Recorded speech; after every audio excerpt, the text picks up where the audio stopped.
Bapak Ibu sekalian, tentu hari ini insya Allah menjadi hari yang bersejarah karena undang-undang tentang ASN ini sudah ditunggu oleh banyak pihak, ditunggu oleh masyarakat, terutama Bapak Ibu yang menunggu nasibnya, Bapak-bapak dan Ibu-ibu tenaga honorer, kemudian pemerintah, baik pemerintah pusat maupun pemerintah daerah, bagaimana kita menata manajemen aparatur sipil negara ini akan lebih baik. Kemudian yang kedua, undang-undang ini memang sudah cukup lama sekali dibahas, ya, kurang lebih 9 masa sidang, karena kita menginginkan undang-undang ini sesempurna mungkin bisa menyelesaikan masalah-masalah yang terkait dengan manajemen ASN, ya.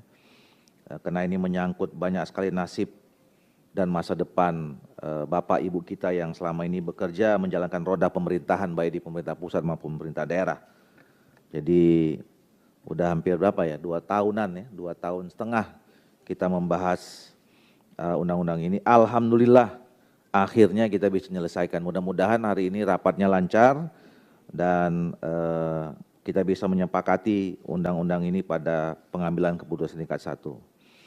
Nah, oleh karena itu saya menawarkan sekaligus meminta persetujuan kepada kita semua bahwa tentang agenda rapat ini. Yang pertama adalah pengantar ketua rapat, ini sedang berlangsung, kemudian nanti kita masuk sesi pada laporan panja yang disampaikan oleh langsung ketua panja Pak Samsur Rijal. Kemudian yang ketiga adalah kita akan mendengarkan pendapat akhir ini dari masing-masing fraksi, kemudian pendapat akhir dari pemerintah, baru kita ambil pengambilan keputusan tingkat 1. Dan sebelum kita tutup akan ada penandatanganan pengesahan draft rancangan undang-undang tentang perubahan atas Undang-Undang Nomor 5 Tahun 2014 tentang aparatur sipil negara. Apakah kita bisa setujui Bapak Ibu sekalian? Tentu kita juga seperti biasa membatasi waktu agar efektif.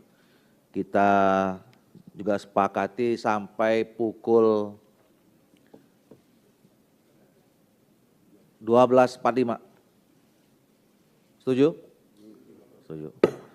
Oleh karena itu nanti juga sebisa mungkin paling lama 5 sampai 10 menit ya, masing-masing penyampaian pandangan mini dari masing-masing fraksi. Bapak Ibu sekalian, kita ketahui bersama bahwa proses pembahasan rancangan undang tentang perubahan atas Undang-Undang Nomor 5 Tahun 2014 tentang aparatur sipil negara, nah ternyata sudah membutuhkan waktu 2 tahun 9 bulan. Ya, dimulai dari rapat tingkat pertamanya itu pada tanggal 18 Januari 2021. Saya tidak tahu apakah ada undang-undang lain yang melebihi waktu pembahasannya dari 2021 sampai ke 2023, 2 tahun 9 bulan, hampir 3 tahun. Ya. Dengan agenda pengantar ketua rapat pada saat penjelasan DPRI, kemudian tanggal 8 April 2021 dilaksanakan rapat kerja tingkat kedua, ya. Dan kemudian agenda pada rapat pada saat itu adalah pendapat pemerintah atas penjelasan DPR RI, penyerahan daftar inventarisasi masalah dan pembentukan panja. Nah, itulah kira-kira kronologis selama ini perjalanan undang-undang ini. Nah, saya kira kita langsung saja masuk ke agenda yang kedua, yaitu laporan panja yang disampaikan oleh Ketua Panja Bapak Samsur Rijal. Kami persilakan. Bismillahirrahmanirrahim. Yang sama-sama kita hormati, hadir di tengah-tengah kita, Bapak Menteri PAN RB, Menteri Hukum HAM, dan Wakil Menteri Dalam Negeri, dan seluruh jajarannya, dan yang mewakili Menteri Keuangan yang berbahagia, Bapak Ibu yang kami banggakan, dan tentunya khusus Ketua dan Pimpinan Komisi 2 serta anggota Panja yang dirahmati Allah SWT. Assalamualaikum warahmatullahi wabarakatuh.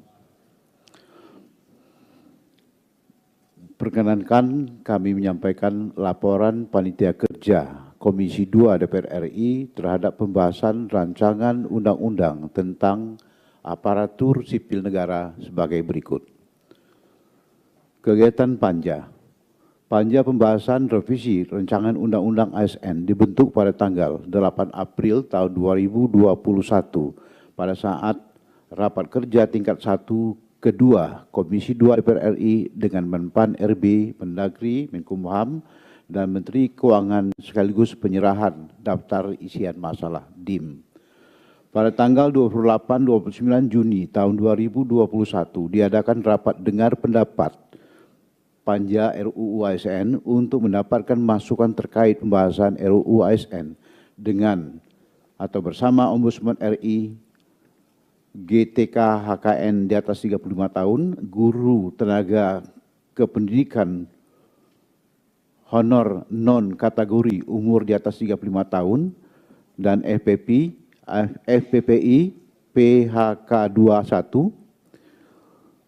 Selain itu juga dengan beberapa pakar akademisi antara lain Profesor Eko Prasojo, MAG, kemudian Profesor Dr. Sofian Effendi, PhD, Profesor Dr. Siti Zuhro, MA, Profesor Dr. Joherman Shah Johan, MA, dan Profesor Dr. Zudan Arif Fakhrullah, SHMH.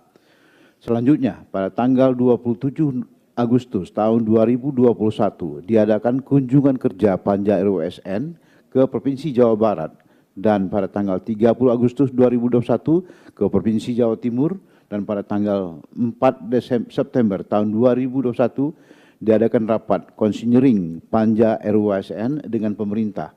Selanjutnya pada tanggal 21 September 2021 diadakan rapat kerja Komisi 2 DPR RI dengan Menteri Pan RB dan Menteri Dalam Negeri. Pada tanggal 8 sampai dengan 10 November tahun 2021 diadakan kunjungan kerja Panja RUU ASN ke Provinsi Daerah Istimewa Yogyakarta, Provinsi Jawa Tengah, yang selanjutnya pada tanggal 11 sampai dengan 13 November 2021 diadakan rapat konsinyering Panja RUU ASN dengan pemerintah. Pada tanggal 13 Januari 2022 diadakan rapat internal Panja ASN dalam rangka pembahasan 6 klaster isu RUU ASN. Selanjutnya pada tanggal 21-22 Maret tahun 2022 kembali diadakan rapat konsinyering Panja RUU ASN dengan pemerintah dengan agenda melanjutkan pembahasan terkait RUU ASN antara lain tindak lanjut beberapa putusan Mahkamah Konstitusi, digitalisasi manajemen ASN, dan penguatan KAASN. Pada tanggal 19 sampai dengan 21 Juni 2023 diadakan rapat konsinyering Panja RUU ASN dengan pemerintah dengan beberapa agenda antara lain pembahasan DIM RUU ASN berdasarkan 6 klaster isu sekaligus. Panja RUU ASN mengusulkan tambahan klaster isu strategis yaitu ASN di lembaga eksekutif, legislatif, dan yudikatif. Sedangkan terhadap isu strategis tentang penetapan kebutuhan PNS dan P3K, kesejahteraan P3K, pengurangan ASN akibat perampingan organisasi, pengangkatan tenaga honor, dan digitalisasi manajemen ASN diserahkan kebijakan penyelesaiannya kepada pemerintah. Dan selanjutnya Panja RUU ASN dan pemerintah sepakat untuk menindaklanjuti putusan Mahkamah Konstitusi dan memasukkannya dalam rancangan Undang-Undang ASN. Pada tanggal 4 Juli tahun 2023 diadakan rapat internal Panja RUU ASN dengan agenda penambahan isu strategis lainnya, yaitu terkait pengisian jabatan ASN yang berasal dari prajurit TNI dan anggota Polri. Selain itu, pembahasan terkait penataan kelembagaan antara lain Kementerian Pan RB, LAN, dan BKN. Tidak disebutkan nomenklatur ketiga lembaga tersebut dalam materi pokok RUU ASN, tetapi hanya menyebutkan tugas dan fungsinya. Sedangkan KASN tetap disebutkan nama lembaganya dan mekanisme pemilihan anggota KASN mengikuti mekanisme pemilihan anggota KPU atau Bawaslu Republik Indonesia. Kemudian terkait pembentukan peraturan pemerintah yang mengatur ketentuan lebih lanjut mengenai pelaksanaan tugas dan fungsi Kementerian Pan RB, BKN, dan LAN, serta KASN dikonsultasikan dengan DPR RI. Selanjutnya pada tanggal 4 sampai dengan 6 Juli tahun 2023 diadakan rapat konsinyering Panja RUU ASN dengan pemerintah dengan agenda melanjutkan pembahasan DIM RUU ASN. Pada tanggal 7 sampai dengan 9 Juli 2023 diadakan rapat Timus dan Timsin dengan agenda merumuskan norma-norma yang telah disepakati dalam pembahasan Panja RUU ASN. Kemudian dalam pembahasan di Timus dan Timsin terdapat rumusan norma yang merubah substansi dan usulan norma baru. Timus dan Timsin akan melaporkan perubahan substansi dalam RUU ASN kepada Panja RUU ASN. Selanjutnya, pada tanggal 14 Juli tahun 2023 diadakan rapat lanjutan tim perumus dan tim sinkronisasi dengan agenda merumuskan penjelasan pasal per pasal RUU ASN. Pada tanggal 28 sampai dengan 29 Agustus tahun 2023 diadakan rapat Panja RUU ASN dengan agenda penerimaan laporan dari Timus dan Timsin dan pengambilan keputusan terhadap rumusan norma baru penyempurnaan hasil Panja RUU ASN.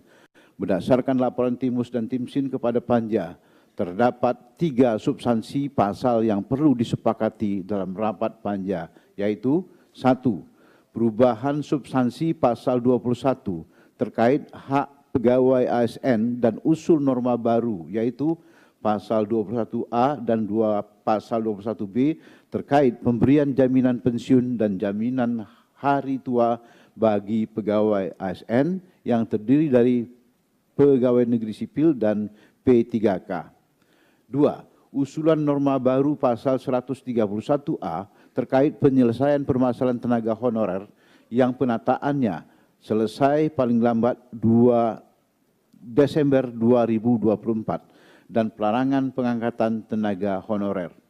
3. Perubahan substansi pasal 134 terkait peraturan pelaksanaan dari undang-undang ini harus ditetapkan paling lambat 6 bulan terhitung sejak undang-undang ini diundangkan. Selain itu, Timus Timsin juga merekomendasikan kepada Panja untuk mengubah format RUU tentang perubahan atas Undang-Undang Nomor 5 Tahun 2014 tentang ASN, format RUU perubahan menjadi RUU tentang ASN dengan format RUU penggantian. Untuk menindaklanjuti laporan Timsin tersebut, maka Panja membahas pasal 21 dan pasal 21B, pasal 21A dan pasal 21B, pasal 131A dan pasal 134 yang selanjutnya menyepakati ketiga pasal tersebut. Selain itu, Panja juga menyepakati format RUU perubahan menjadi format RUU penggantian. Pada tanggal 19 September tahun 2023, Panja mengadakan rapat untuk membuka kembali pembahasan mengenai pengaturan P3K paruh waktu dalam RUU, pengisian jabatan ASN yang berasal dari TNI, prajurit TNI dan anggota Polri, kelembagaan KASN, konsultasi peraturan pemerintah mengenai manajemen ASN dan ASN yang bekerja di lembaga eksekutif, legislatif dan yudikatif dengan pihak DPR RI. Penyusunan rencana kebutuhan ASN, pengisian jabatan manajemen dan non-manajerial, jabatan manajerial dan non-manajerial dari P3K dan mobilitas talenta sesuai dengan aspirasi yang berkembang di antara anggota Panja dan pemerintah. Pada tanggal 25 September tahun 2023, Panja mengadakan rapat untuk pembahasan semua substansi yang sebelumnya telah dibahas dalam rapat Panja 19 September tahun 2023. Berdasarkan putusan rapat Panja ini, sebagian besar substansi tersebut sudah disepakati oleh Panja dan pemerintah, kecuali mengenai pengaturan P3K paruh waktu. Dalam RUU serta konsultasi PP mengenai manajemen ASN untuk ASN yang bekerja di lembaga eksekutif, legislatif, dan yudikatif dengan pihak DPR RI. Selain itu, dalam perkembangan pembahasan, Panja menyepakati untuk mengatur larangan dan penjatuhan sanksi yang dikenakan kepada pejabat pembina kepegawaian atau PPK atau pejabat lainnya yang mengangkat pegawai non-ASN. Bapak Ibu yang kami hormati, hasil pembahasan Panja. Berdasarkan hasil pembahasan Panja RUU ASN, ruang lingkup sistematika dan materi muatan kami sampaikan sebagai berikut. Bab 1, ketentuan umum, mengatur tentang definisi ASN, pegawai ASN, PNS, P3K, manajemen ASN, digitalisasi manajemen ASN, jabatan manajerial dan non-manajerial, pejabat pembina kepegawaian, pejabat yang berwenang, instansi pemerintah, pemerintah dan menteri, dan prinsip meritokrasi dan sistem merit. Menghapus beberapa istilah, yaitu istilah sistem informasi, jabatan pimpinan tinggi, pejabat pimpinan tinggi, jabatan administrasi, pejabat administrasi, jabatan fungsional, pejabat fungsional, KASN, LAN, dan BKN. Mengubah istilah gaji menjadi penghasilan, mengubah definisi atau batasan pengertian beberapa istilah, yaitu istilah PPK, instansi daerah, menteri, dan sistem merit. Menambah beberapa istilah, yaitu istilah manajemen ASN, digitalisasi manajemen ASN, jabatan manajerial, jabatan non-manajerial, dan prinsip meritokrasi. Bab 2 tentang azas nilai dasar serta kode etik dan kode perilaku, mengatur tentang azas nilai dasar, kode etik, dan kode perilaku.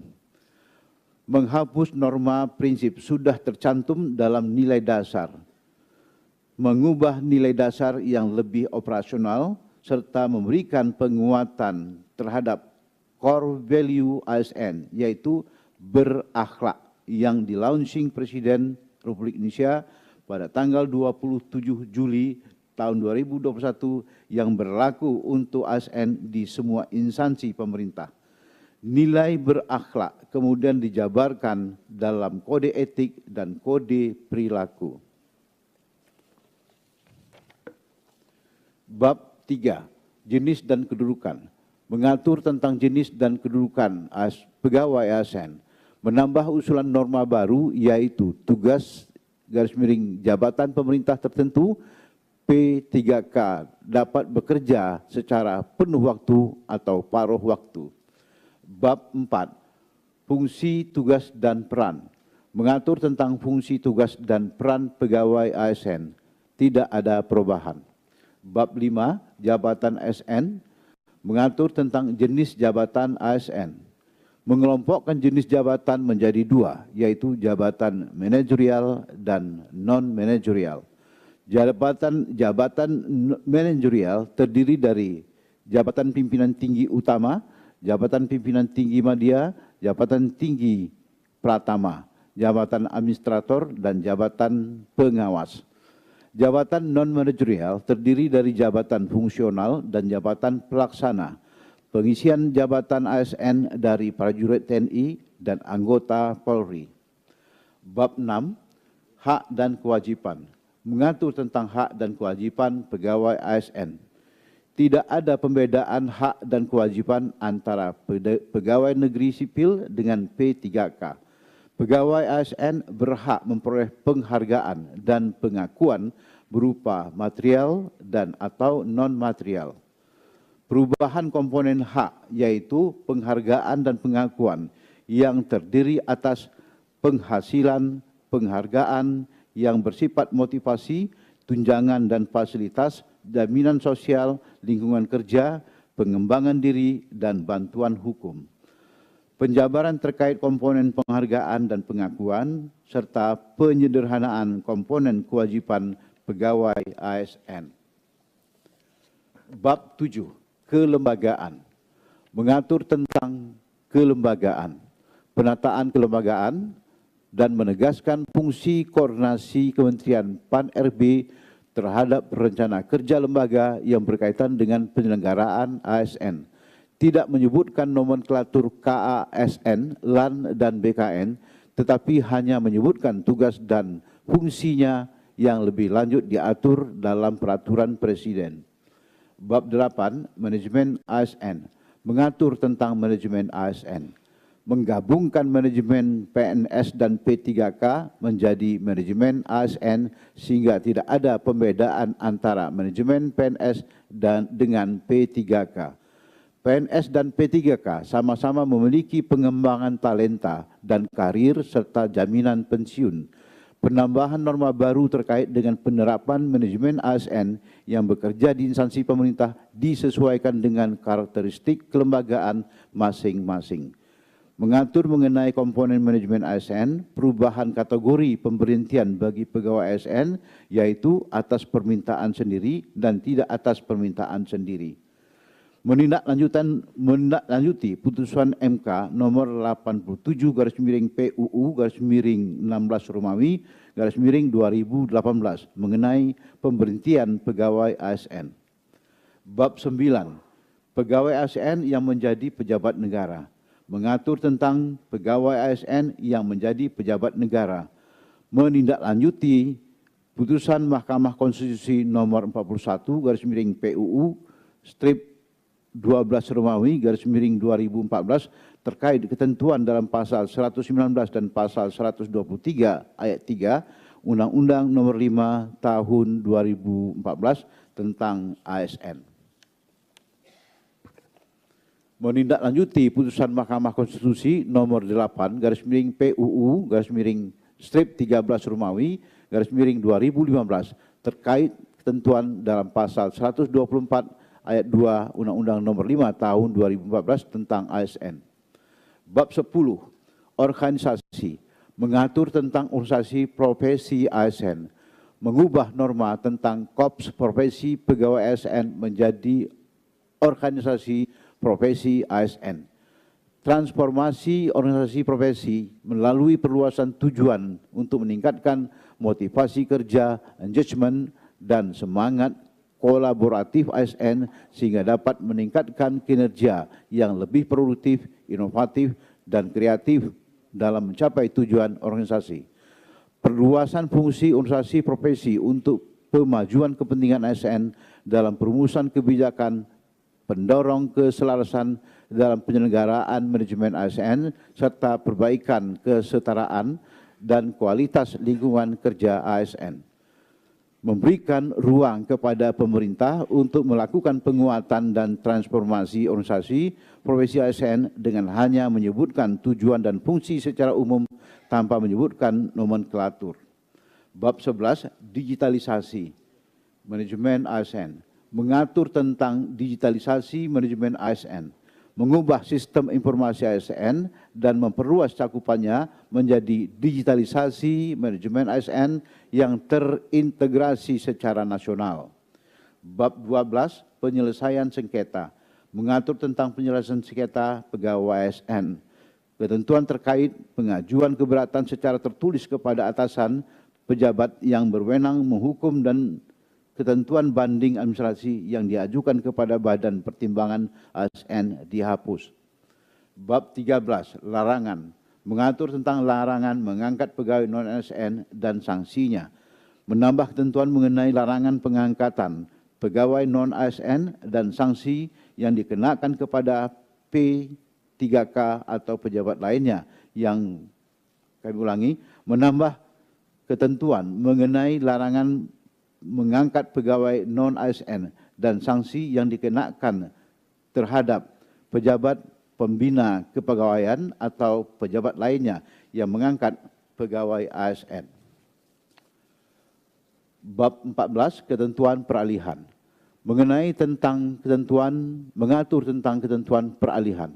Perubahan hanya pada peraturan pelaksanaan yang mengatur mengenai program pensiun pegawai ASN, tidak hanya PNS. Penambahan norma terkait penyelesaian pegawai non-ASN yang diperpanjang sampai dengan Desember tahun 2024. Kami ulangi, penambahan norma terkait penyelesaian pegawai non-ASN yang diperpanjang sampai dengan Desember 2024. Bab 15. Ketentuan penutup. Mengatur tentang ketentuan penutup. Pasal 135 sampai dengan 138 dalam Undang-Undang nomor 5 tahun 2018 tentang ASN sudah tidak berlaku lagi. Tidak disebutkan nomenklatur kelembagaan, tidak menyebabkan dihapusnya lembaga-lembaga tersebut. LAN dan BKN tetap melaksanakan tugas dan fungsinya sebagaimana mestinya.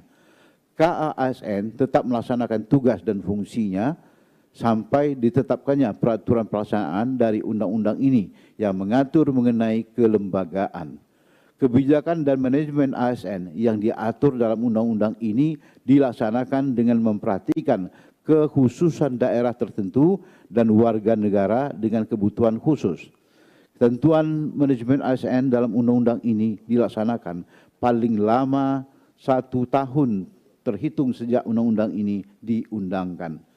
Digitalisasi manajemen ASN dilaksanakan secara nasional paling lama 1 tahun sejak undang-undang ini diundangkan.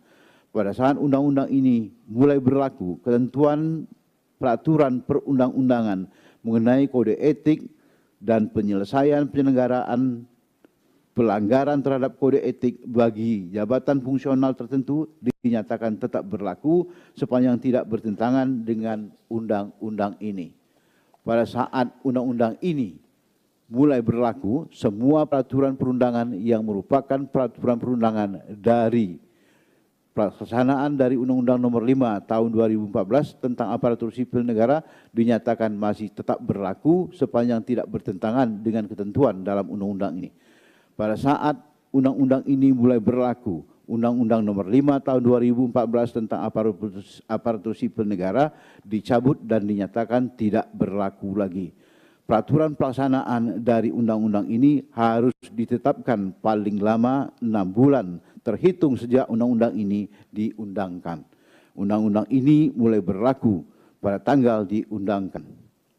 Penutup, berdasarkan uraian tersebut dikarenakan terdapat 2 substansi yang belum disepakati Panja, yaitu pengaturan P3K paruh waktu dalam rancangan undang-undang serta konsultasi PP mengenai manajemen ASN untuk ASN yang bekerja di lembaga eksekutif, legislatif, dan yudikatif dengan DPR RI, maka Panja menyerahkan pengambilan keputusan terhadap kedua substansi tersebut kepada rapat kerja.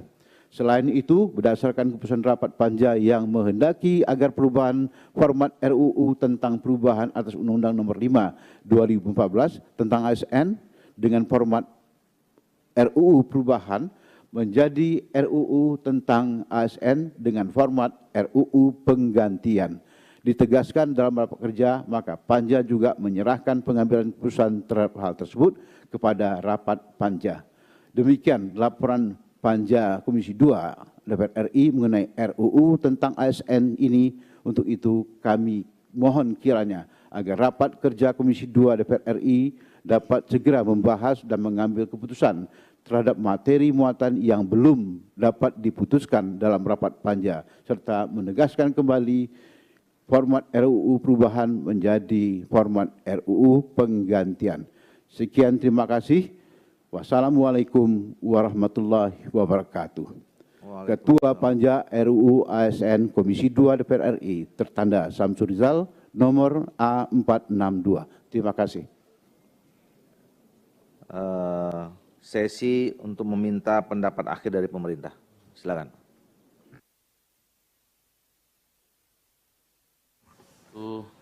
Selamat siang, salam sejahtera buat kita semua. Shalom, Om Swastiastu, Namo Buddhaya, salam kebijakan. Paling enak mangga mana lagi, bertambah segar dicampur jeruk kelamansi. Kemenpan RB dan DPR selalu bersinergi demi RUU ASN untuk tingkatkan kompetensi. Yang kami hormati Pak Dr. Ahmad Doli Kurnia sebagai Ketua Komisi DPR RI, para wakil ketua yang secara luar biasa mengorkestrasi pembahasan RUU ini dengan sangat baik, para pimpinan fraksi dan anggota Komisi 2 DPR RI, wakil pemerintah hadir hari ini Pak Menkumham Pak Yasona Lauli, kemudian dari Kemendagri diwakili oleh Pak Wamen, Pak Dirjen dan staf ahli, dari Kementerian Keuangan diwakili oleh Pak Sekjen, Ibu dan Bapak sekalian yang kami hormati dan kami banggakan. Alhamdulillahirabbil alamin, atas berkah dan rahmat Allah Subhanahu wa taala. Pada hari ini Selasa tanggal 26 September 2023 kita dapat bertemu dalam rapat kerja Komisi 2 DPR RI dengan pemerintah dalam rangka pengambilan keputusan tingkat 1 atas rancangan undang-undang tentang aparatur sipil negara. Sehubungan dengan hal tersebut, perkenankan kami menyampaikan pertama terima kasih yang sebesar-besarnya atas kerja keras para pimpinan dan wakil pimpinan, ketua-ketua fraksi, anggota-anggota komisi yang secara luar biasa untuk segera mendapat penyelesaian terkait dengan RUU ini. Ibu dan saya hormati, RUU ini hadir menjawab tantangan ekspektasi publik yang kian besar terhadap kualitas pelayanan publik, sehingga butuh birokrasi yang geraknya fleksibel, dinamis, agile, dan profesional sebagaimana harapan para pimpinan fraksi tadi telah disampaikan. RUU ini juga hadir sebagai payung untuk mewujudkan kualitas pelayanan publik secara merata dengan mobilitas talenta nasional yang akan semakin mudah untuk mengurangi kesenjangan talenta yang kini terjadi di sejumlah daerah, terutama di daerah luar Jawa. Yang terhormat pimpinan dan anggota Komisi 2 DPR RI, rancangan undang-undang tentang aparatur sipil negara pada awalnya merupakan usulan anggota Dewan yang terhormat yang disampaikan melalui surat Ketua DPR RI kepada Presiden RI nomor LJ 4759 DPR RI /4/2020 perihal penyampaian RUU perubahan Undang-Undang ASN. Dalam surat tersebut DPR menyampaikan usulan perubahan mencakup 5 klaster perubahan dari Undang-Undang Nomor 5 Tahun 2014 tentang aparatur sipil negara. Pertama, klaster penghapusan KASN. Kedua, klaster penetapan kebutuhan PNS dan P3K. Klaster ketiga terkait dengan kesejahteraan P3K. Klaster keempat terkait dengan pengurangan ASN akibat perampingan organisasi. Dan klaster kelima adalah pengangkatan tenaga honorer. Menindaklanjuti surat Ketua DPR RI, Bapak Presiden Republik Indonesia menugaskan Menteri Pendayagunaan Aparatur Negara dan Reformasi Birokrasi, Menteri Hukum dan HAM, Menteri Keuangan dan Menteri Dalam Negeri mewakili pemerintah untuk melakukan pembahasan RUU perubahan Undang-Undang ASN. Seiring dengan berkembangnya dinamika pembahasan, pemerintah dan DPR RI sepakat untuk menyusun rancangan undang-undang yang mampu menjawab tantangan ASN ke depan agar terwujudnya birokrasi yang profesional dan berkelas dunia.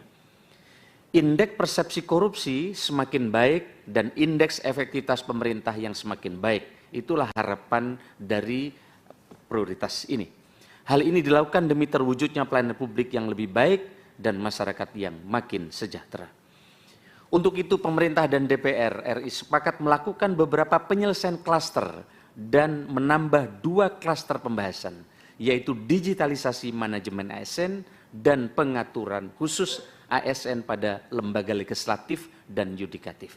Sehingga total klaster pembahasan RUU pembahasan perubahan Undang-Undang ASN adalah 7 klaster dengan penyusunan klaster sebagai berikut. 1. Klaster penghapusan KASN menjadi penguatan pengawasan sistem merit. Klaster kedua, penetapan kebutuhan PNS dan P3K menjadi penetapan kebutuhan ASN. Klaster ketiga, kesejahteraan P3K menjadi kesejahteraan ASN. Klaster keempat, pengurangan ASN akibat perampingan organisasi. Dan klaster kelima, pengangkatan tenaga honorer menjadi penataan tenaga honorer. Klaster keenam, digitalisasi manajemen ASN. Dan 7, penguatan khusus ASN pada lembaga legislatif dan yudikatif. Yang terhormat pimpinan dan anggota Komisi Daerah yang kami hormati, dapat kami sampaikan 7 agenda transformasi dalam RUU ini. Mohon ditampilkan. Teman-teman, enggak pas. Baik. Dapat kami sampaikan, Bapak sekalian, 7 agenda transformasi dalam RUU ini yang juga merupakan bagian dari masukan penting para anggota Dewan yang terhormat. Pertama adalah transformasi rancang untuk menjawab organisasi yang harus lincah dan kolaboratif. Salah satunya adalah rekrutmen ASN tidak perlu menunggu 1 tahun dengan proses yang bisa lebih dari setahun sehingga birokrasi bisa lebih responsif dan kedepannya juga akan lebih fleksibel sistem rekrutmennya. Misalnya selama ini untuk merekrut yang pensiun di bulan Januari kadang menunggu tahun depan atau 2 tahun sehingga menunggu itulah kemudian muncul honorer-honorer yang tersebar di berbagai daerah di Indonesia. Lalu soal masa percobaan PNS dulu dikunci selama setahun. maka dalam masa percobaan setahun tidak boleh melanjutkan pendidikan. Misalnya dokter, selama masa percobaan dia tidak bisa melanjutkan pendidikan spesialis. Padahal kita butuh percepatan pemenuhan dokter spesialis.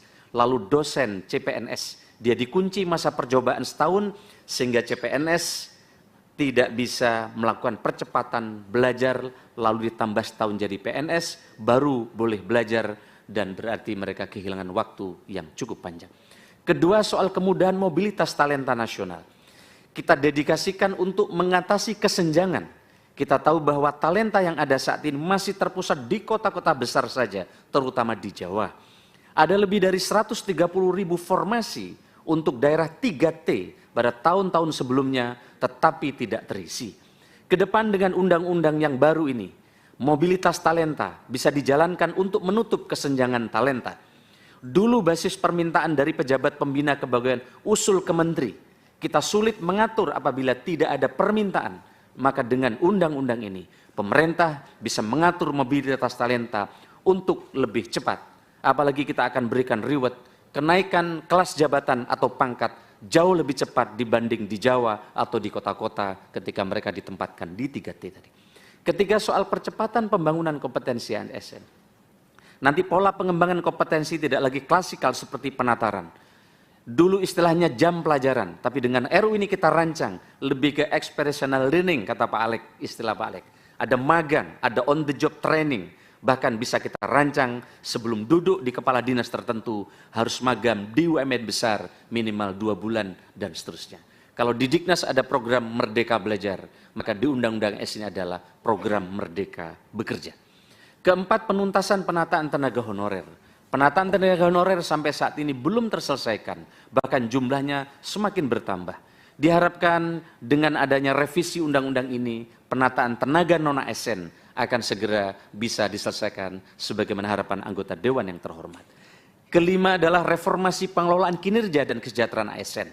Selama ini 99% kinerja individu ASN itu dinilai baik dalam sistem kita.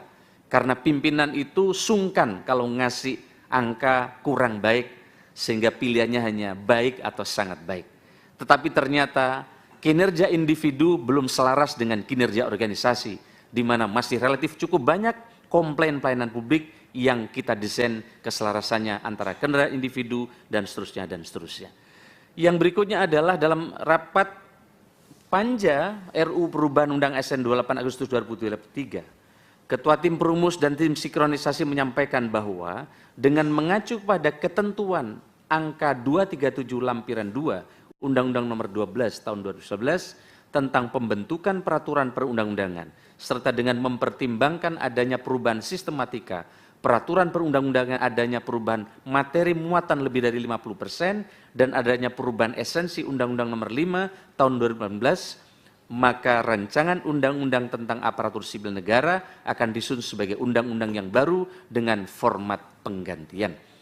Berkaitan dengan substansi pokok rancangan undang-undang tentang aparatur sipil negara, setelah melalui rangkaian proses pembahasan dengan panitia kerja, tim perumus dan tim sinkronisasi DPR RI sampai dengan tanggal 26 November 2023, sekiranya masih menyisakan 2 substansi pokok yang belum disepakati bersama. Namun terima kasih tadi fraksi-fraksi telah memberikan respon yang sangat baik tentang ini. Pertama, terkait dengan pencantuman frase P3K dapat bekerja secara paruh waktu sebagai bentuk perluasan konsep P3K, dan yang kedua, pencantuman frase pembentukan peraturan pemerintah dilakukan setelah berkonsultasi dengan Dewan Perwakilan Rakyat. Dalam penjelasan pasal yang mengatur tentang amanat pembentukan peraturan pemerintah mengenai manajemen ASN. Sehubungan dengan hal tersebut, pemerintah merasa perlu untuk memberikan penjelasan mengenai perkembangan posisi pemerintah atas kedua substansi pokok sebagaimana dimaksud yang tadi kami telah sampaikan juga kepada para pimpinan dan wakil pimpinan dan juga kepada ketua-ketua Poksi. Yang terhormat pimpinan dan anggota Komisi 2 DPR, berkaitan dengan isu pertama, kami memahami bahwa salah satu latar belakang adanya perubahan undang-undang ini adalah untuk menyelesaikan penataan tenaga honorer melalui perluasan konsep P3K yang dapat bekerja secara paruh waktu.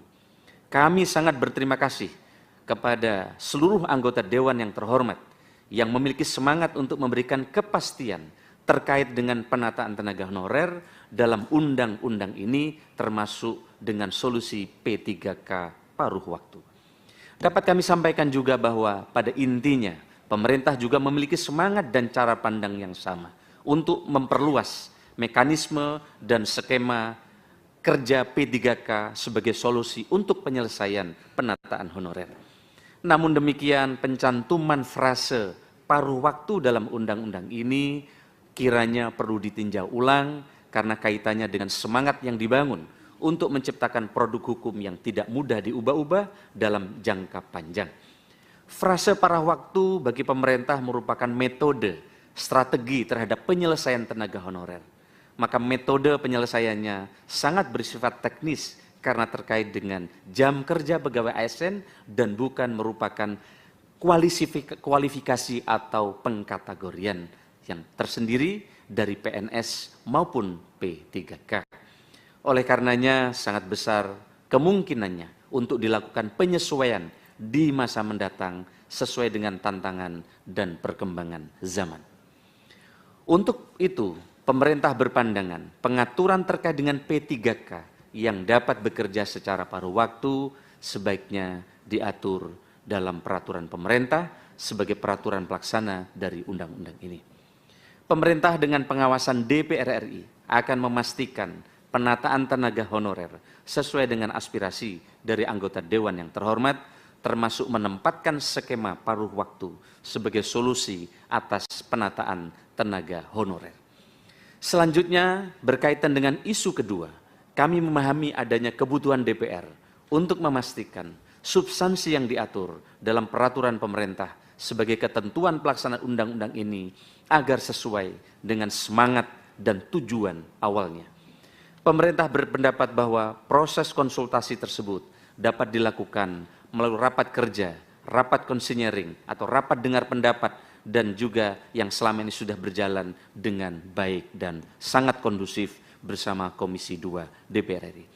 Untuk itu, pemerintah berpandangan agar frase pembentukan peraturan pemerintah dilakukan setelah berkonsultasi dengan Dewan Perwakilan Rakyat, seyogyanya belum perlu disebutkan secara eksplisit dalam undang-undang ini. Selanjutnya, untuk menjamin fungsi pengawasan DPR, konsultasi untuk penyusunan peraturan pemerintah mengenai manajemen ASN tetap dapat dilaksanakan melalui forum-forum konsinyering, rapat kerja, dan rapat dengar pendapat bersama Komisi 2 DPR RI. Yang terhormat pimpinan dan anggota Komisi 2 DPR RI, pemerintah berharap agar undang-undang tentang aparatur sipil negara ini dapat ditetapkan pada masa sidang DPR RI periode 2019-2024. Harapan ini didasari dengan pertimbangan sebagai berikut. Undang-Undang Nomor 5 2014 tentang ASN yang diyakini sebagai pemikiran terbaik di zaman itu dianggap sudah tidak mampu menjawab kebutuhan sekarang dan tantangan ke depan. RU ini merupakan puzzle penting sebagai penggerak puzzle transformasi ASN lainnya, yaitu regulasi turunan Undang-Undang ASN ini, platform digital, pemimpin yang cakap dan berkomitmen, serta pegawai ASN yang memiliki growth mindset.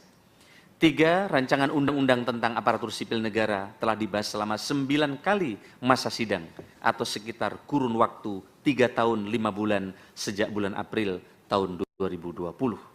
Sehingga diharapkan dapat ditetapkan sebelum berakhirnya masa jabatan DPR RI periode 2019-2024. Dalam pelaksanaan fungsi legislasi oleh DPR RI, tidak dikenal sistem carry over atau penyerahan pembahasan RUU kepada DPR RI periode berikutnya.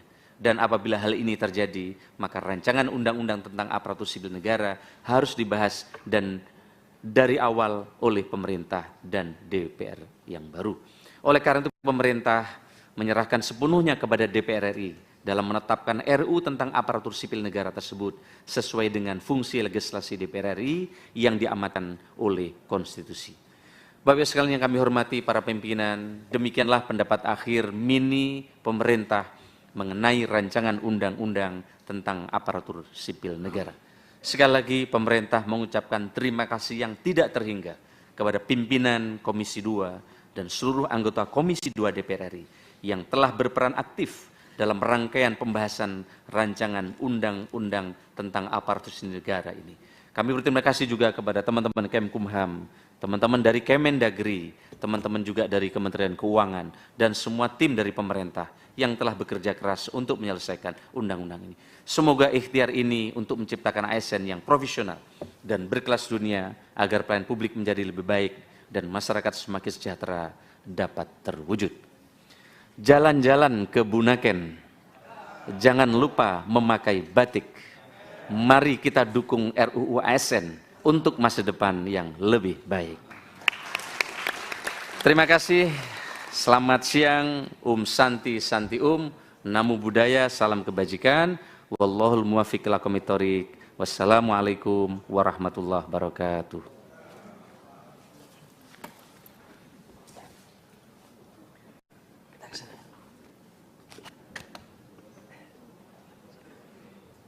Pak Menteri. Oke.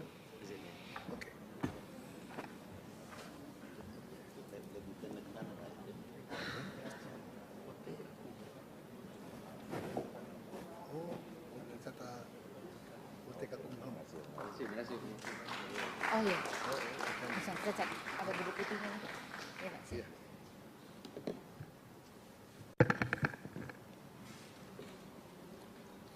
Ada UTK Kumham, tinggal tanda tangan. Terima kasih Saudara Menteri Pendayagunaan Aparatur Negara dan Reformasi Birokrasi yang mewakili pemerintah tadi menyampaikan pandangan akhir dari pemerintah. Bapak Ibu sekalian, tadi ada dua hal yang disampaikan oleh pemerintah yang sebenarnya secara implisit dari pandangan semua fraksi itu sudah bisa disetujui, ya. Tetapi jadi kita anggap saja, atau kita sahkan lagi aja lah karena disampaikan penting. Kita sahkan ya rancangan undang-undang ini ya, oke.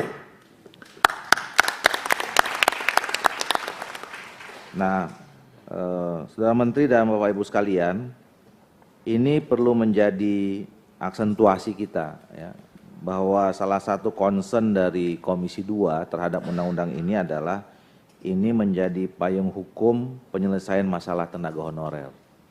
Nah, tadi disampaikan salah satu konsep atau metodologi untuk menyelesaikan itu adalah adanya muncul frase P3K penuh dan frase P3K paruh waktu yang nanti akan dijelaskan lebih rinci, dicantumkan dalam peraturan pemerintah. Tetapi dalam pembicaraan formal dan informal, baik di panja maupun pertemuan informal, Komisi 2 ini sebenarnya ingin sekali tetap mencantumkan itu. Tapi karena memang itu metodologi, nanti akan dibahas di peraturan pemerintah. Dan yang kedua, kami juga sudah sepakat di Komisi 2 untuk mengawal secara sungguh-sungguh dan serius terhadap penyelesaian masalah tenaga honorer ini. Nah, oleh karena itu tadi kita sudah menyepakati secara informal, kita minta dalam waktu segera pemerintah menyiapkan draft rancangan peraturan pemerintahnya, dan di awal masa sidang berikutnya agenda utama Komisi 2 adalah rapat kerja yang mungkin dilalui dengan rapat konsinyering dengan pemerintah untuk mendiskusikan, ya, brainstorming dan kemudian memberikan masukan terhadap rancangan peraturan pemerintah itu.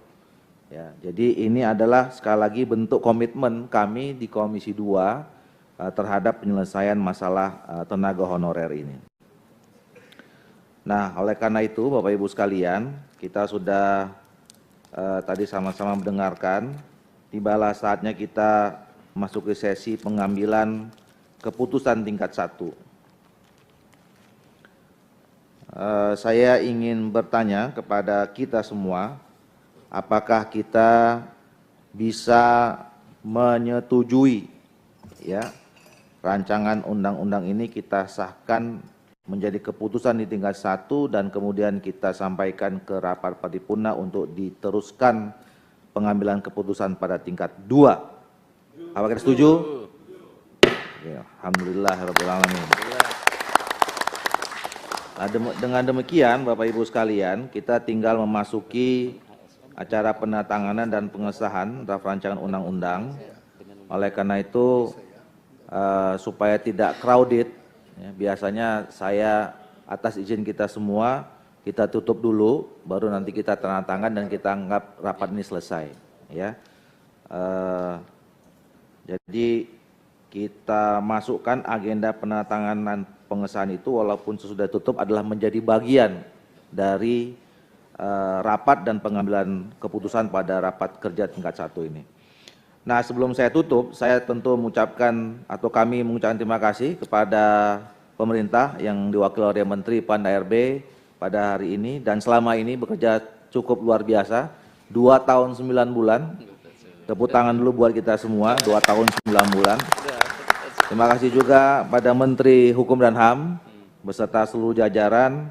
Kemudian terima kasih pada Menteri Dalam Negeri yang hari ini diwakili oleh Pak Wamen, Pak Dirjen dan Pak Staf khusus. Kemudian terima kasih pada Menteri Keuangan atau yang mewakili. Kemudian tentu terima kasih kepada Ketua Panja,